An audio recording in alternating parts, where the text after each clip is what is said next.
puisque la loi elle est promulguée, elle s'impose à tout le monde. Alors qu'en sera-t-il dorénavant de nos rois qui ne sont pas reconnus dans leur statut, dans leur habillement, dans leurs véhicules immatriculés et tout ça? Comment ça va se passer dorénavant? De façon véritablement pratique, je voudrais savoir ce qu'il en sera. Dans la même dynamique, il y a la loi 1901, le droit d'association. Il y a des associations de rois dont les membres aujourd'hui ne sont pas forcément tous reconnus. Et il y a de nouvelles structures établies par la nouvelle loi. Alors, quelles pourraient être les interactions à ce niveau-là? Il y a un problème de clarification qui va s'imposer, me semble-t-il, à l'exécutif. J'ai deux petites questions.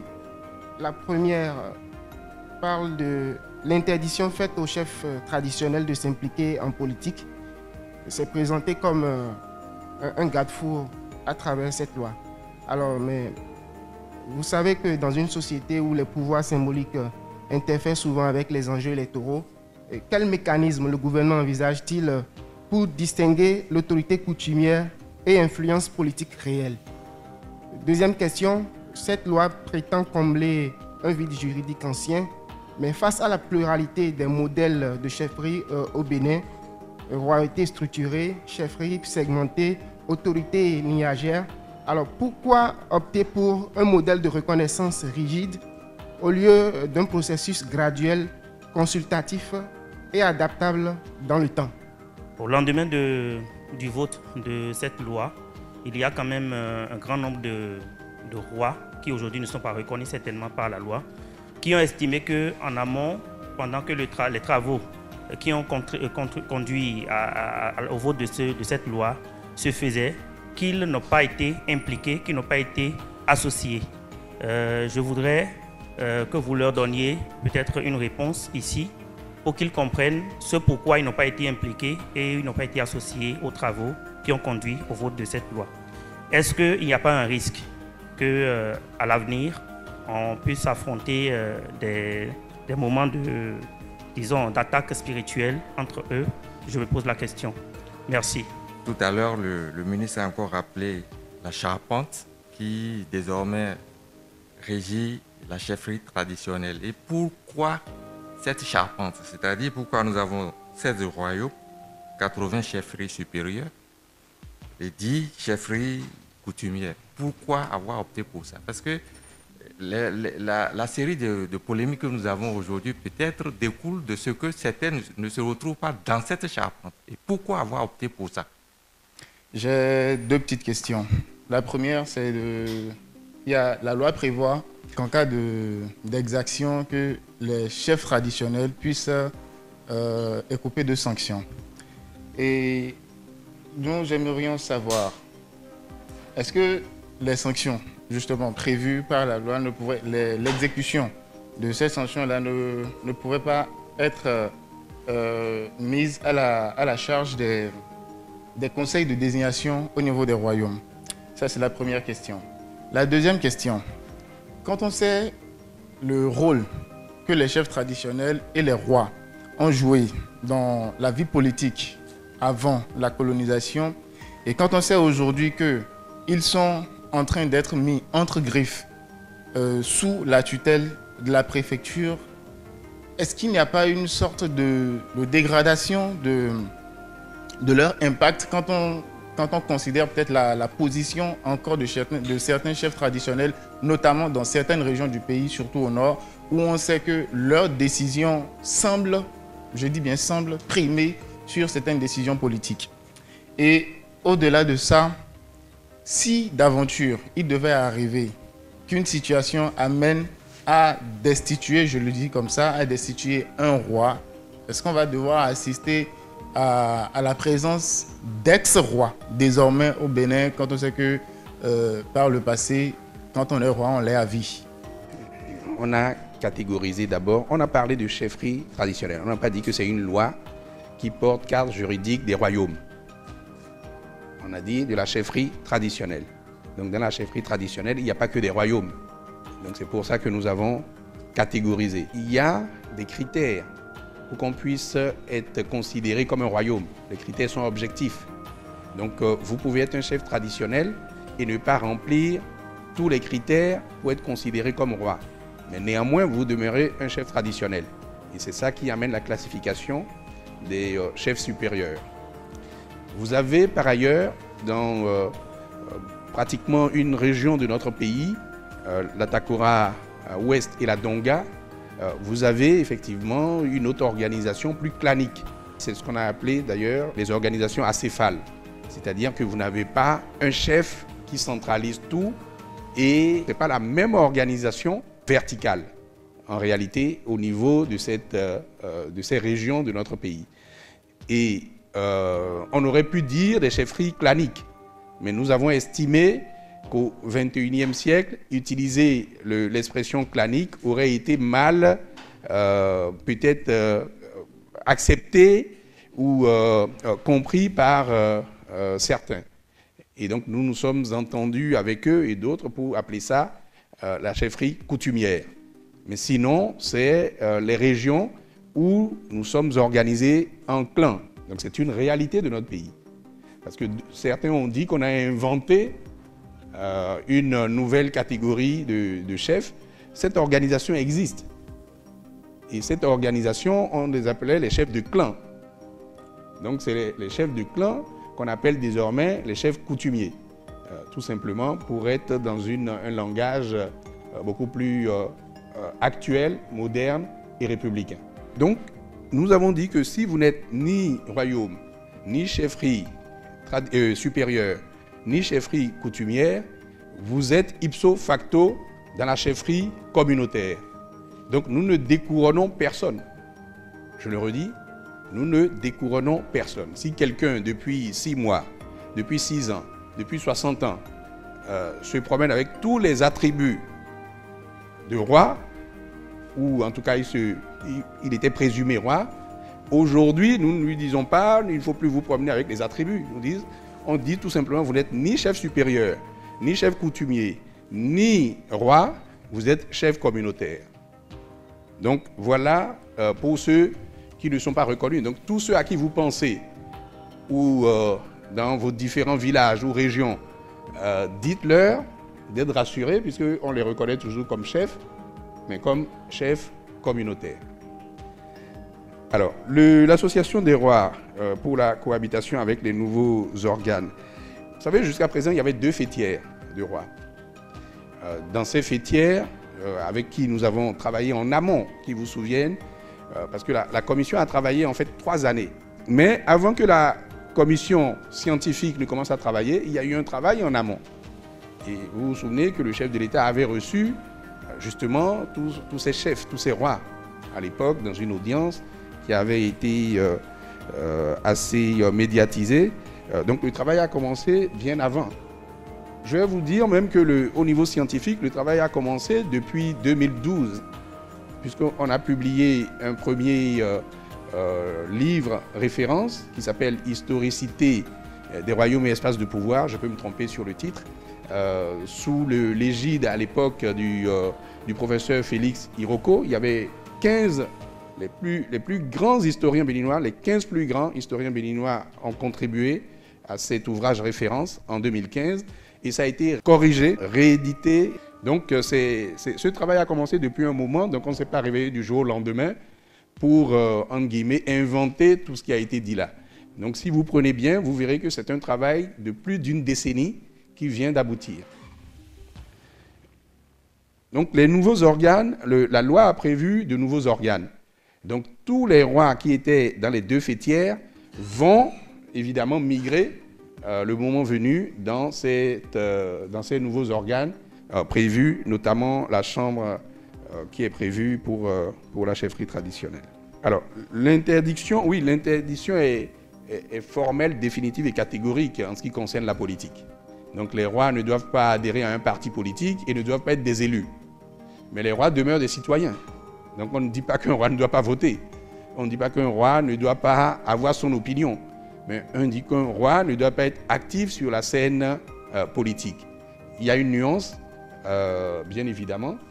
Et cette nuance-là, nous sommes tous nous serons tous témoins et les autorités étatiques et judiciaires seront là le moment venu pour apprécier, bien évidemment. Et vous savez que c'était même impératif qu'il y ait cette étanchéité, puisqu'une partie de la désorganisation que nous constations était liée aux faits politiques. Vous avez un roi qui était plutôt favorable à mon compétiteur politique, eh bien je suscite d'une façon plus ou moins directe un roi rival qui est plutôt favorable, disons, à ma chapelle.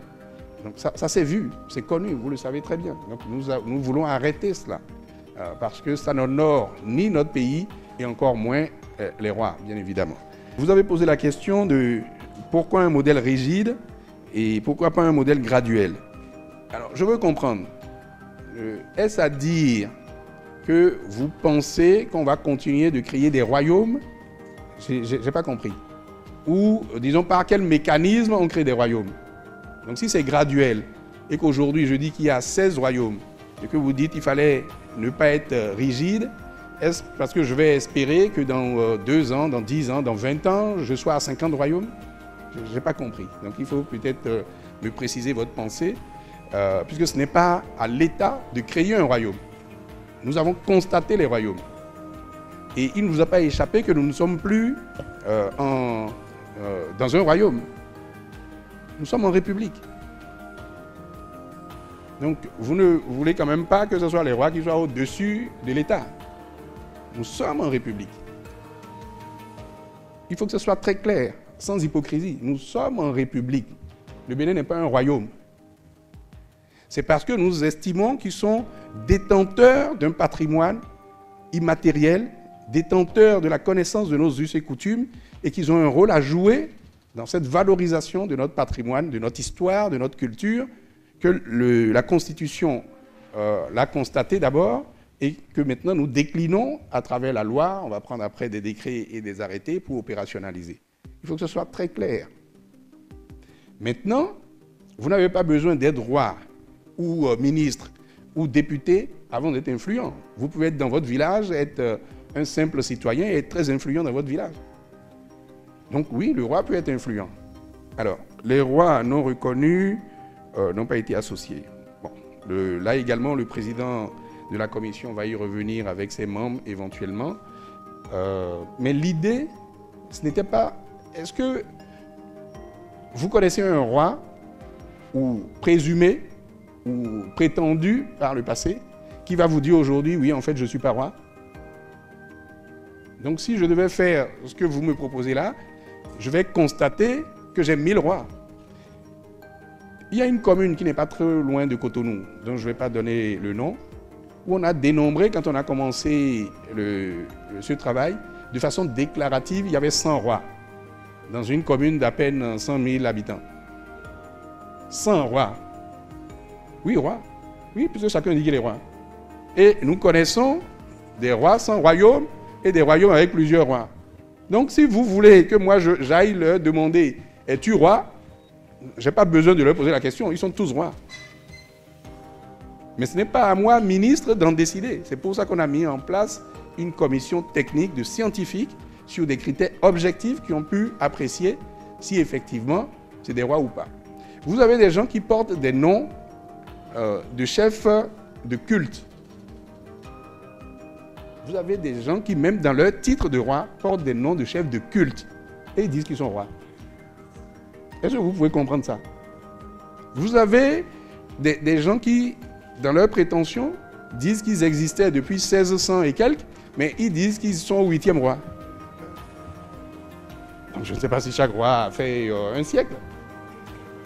Donc vous avez vraiment des cas où si vous nous demandez, moi je ne veux ridiculiser personne, donc je vais m'en arrêter là. Mais nous devons faire un travail sérieux. C'est pour ça que j'ai dit quelque part que l'approche n'est ni sociale, ni politique. C'est une approche scientifique. Purement scientifique. Seulement scientifique. Alors, le risque d'affrontement spirituel. Bon, de toute façon, puisque ce n'est pas un roi tel qui a dit tel autre n'est pas roi. Donc il n'y a pas de raison. Et là, c'est le pays qui agit. Les sanctions. Oui, les sanctions, vous verrez que dans les sanctions, il n'y a pas de destitution.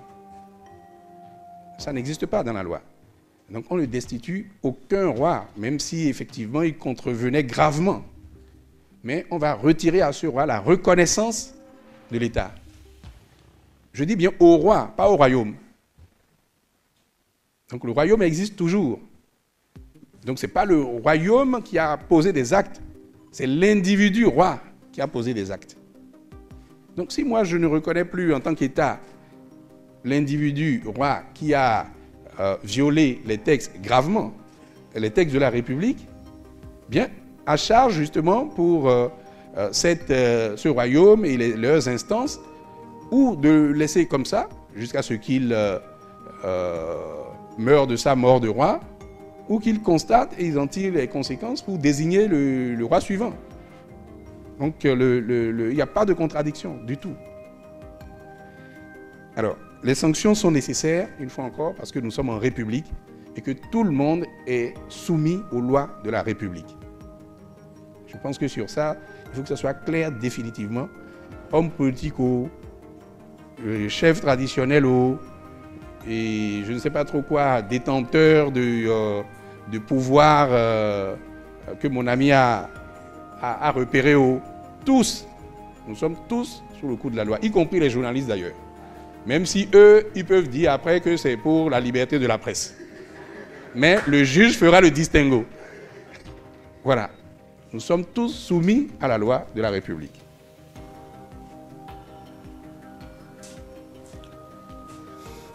Chers amis, journalistes, je ne suis pas habitué à cet exercice. Je préfère les amphis. Mais, comme je suis astreint à répondre à vos questions, je vais dire les choses en général et mes coéquipiers pourront venir compléter au besoin. La question qui est posée est de savoir pourquoi les gens protestent et vous relayez ces protestations naturellement. Ils disent on ne les a pas consultés. Nous avons travaillé 2 ans, sinon presque 3 ans.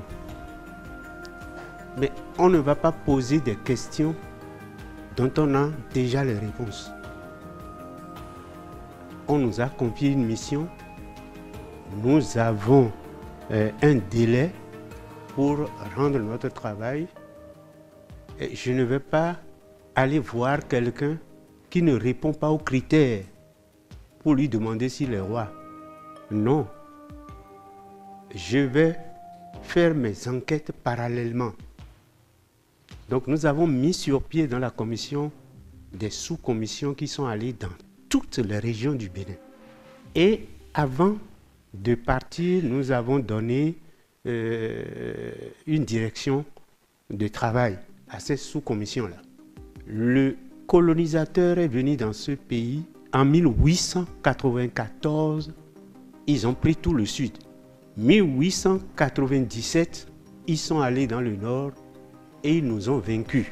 La commission s'est préoccupée de savoir à cette date précise quels sont les royaumes et les chefferies qu'il y avait à cette période-là. Et on a identifié ces royaumes et ces chefferies.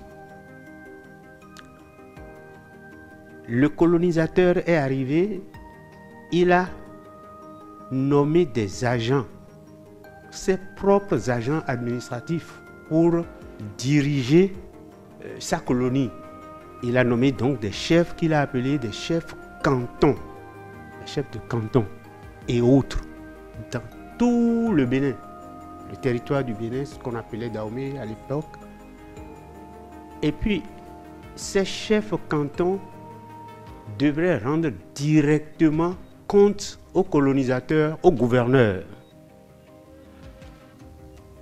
Et quelles sont les attributions? 3 essentiellement. 1. Prendre des impôts de gré ou de force. aux populations qui sont dans leur juridiction. 2. Recruter de gré ou de force des populations pour les travaux forcés.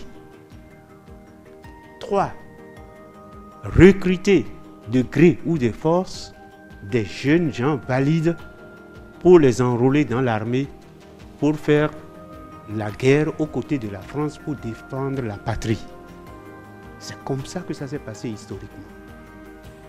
Donc, ces chefs cantons étaient essentiellement des administrateurs aux côtés de l'administration coloniale. Et la commission est allée, a fait ses enquêtes jusqu'aux archives nationales. Et nous avons compté plus de 150 chefs cantons qui ont maillé toute la colonie du Dahomey. Le problème, comment on appelle un chef canton dans les langues nationales? Les chefs cantons disent qu'ils sont rois. Vous comprenez? À partir de ce moment-là, dès que nous avons eu l'indépendance, ces chefs cantons continuaient de se considérer dans la plupart des régions, dans certaines, comme des rois. Donc il se pose là un problème juridique, puisque même en tant qu'administrateur associé des colonies, au profit du colonisateur, ils avaient un salaire. Et dans l'évolution des choses, lorsque le colonisateur s'est senti à l'aise dans sa colonie, il a mis fin officiellement par décret à tous ces chefs cantons-là. Mais les chefs cantons ne respectaient pas ça et continuaient dans le fin fond de nos villages à se faire considérer comme rois et utilisaient toujours leur force. Donc la commission n'a pas jugé utile d'aller les contacter pour dire nous avons une mission de répertorier les rois. Nous savions à l'origine qu'ils ne sont pas rois. Voilà la question. Ce qu'on nous reproche surtout à la commission. Dans notre rapport, nous avons été aux archives nationales et nous avons photocopié les décrets qui les ont fait chefs canton et nous avons photocopié les décrets qui les a démis de leur fonction de chef canton. Je pense que c'est ça qui est scientifique. Donc tous ceux qui se sont autoproclamés rois depuis après 1894 pour le sud, 1897 pour le nord, nous ne les avons pas comptabilisés comme rois. Et au moment où nous faisions notre travail, il y avait plus de 300 rois. Alors, vous voyez, c'est ça le caractère ubuesque de la situation. Et la République, à un certain moment, est otage. Visiblement, scientifiquement parlant, notre système démocratique a été pris en otage par ces gens de forfaiture. Et je pense que le gouvernement a eu totalement raison de mettre fin. Il fallait savoir réellement qui est roi et qui n'est pas roi. Et la seule manière scientifique de le dire, c'est quels sont les royaumes qui existaient à l'arrivée du colonisateur. Tous les royaumes qui ont été créés par des individus, après, nous n'en avons pas tenu compte. Voilà ce que je peux dire globalement. Et ça, c'est la contradiction principale entre tous ceux qui se prévalent roi et la commission. Alors, scientifiquement, vous dites que vous êtes roi, on veut bien. Vous créez une ONG. Et l'ONG désigne en son sein des gens qui ont le pouvoir de consacrer d'autres personnes rois sous la République. Et ça s'appelle ONG. Et ça passe comme lettre à la poste. Vous voyez, il fallait mettre fin à cette pagaille-là.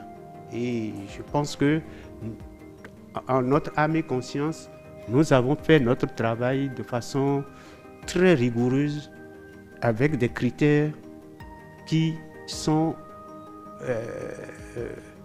tout à fait scientifiques. Nous avons suivi beaucoup de pression. Juste sur la toute dernière phrase du professeur président, mon professeur au passage, quand il parlait de 1400, il y a mieux, puisqu'un royaume à l'intérieur de la ville de Poïcon se dit être créé en 1203. Pour quelqu'un qui connaît un peu l'histoire, nous sommes au début du XIIIe siècle. 1203, est-ce que le Dahomey, donc le Bénin d'aujourd'hui, ça valait quoi?